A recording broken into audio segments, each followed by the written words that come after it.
გავაგრძელოთ ჩვენი მოვლენის ანალიზი, შემოგთავაზეთ ანალოგიურ მოვლენაზე წინა ვიდეო.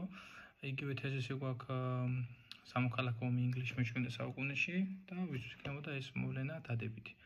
როგორ უნდა განსაზღვროთ? პირველ რიგში ხა შაბლონურადაც შეგვიძლია ვიმსჯელოთ ყოველთვის, უნდა გადავიდეთ მე-17 საუკუნეში, გავხსენოთ იმ პერიოდის ევროპა,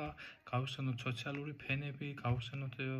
ყოველთვის შეიძლება რაღაც რელიგიური კუთხითაც წავიყვანოთ მსჯელობა და ძალიან კარგია ამ დროს აი რეფორმაციის შემდეგ ყოველთვის რაღაც ევროპაში რელიგიური დაძაბულობა და აქ ინგლისშიც ვიცი ჩვენ რეფორმაცია იყო ინგლისში და სადაც რეფორმაცია იყო იქ ყოველთვის რელიგიური კუთხით შეგვიძლია ჩვენ დადებით და ვარყოფითზე საუბარი ჩვენ შეგვიძლია დადებითი ჩავწეროთ პურიტანებისთვის იქნებოდა ეს მოვლენა დადებითი და უნდა ავხსნათ მარტო რომ დავწეროთ არ ავხსნათ რა თქმა უნდა არ შეგვიფასდება შეგვიძლია ავხსნათ 1 2 3 და ასე შემდეგ რამდენიც დაგვეტევა იმდენი კარგი არგუმენტით ეხლა რატომ იქნებოდა პურიტანებისთვის დადებითი დავწერთ პურიტანებისთვის და დავწერთ ესე რომ მე შემოგთავაზებ ჩემას რა თქმა უნდა თქვენებურად დაწერთ ესე ვთქვათ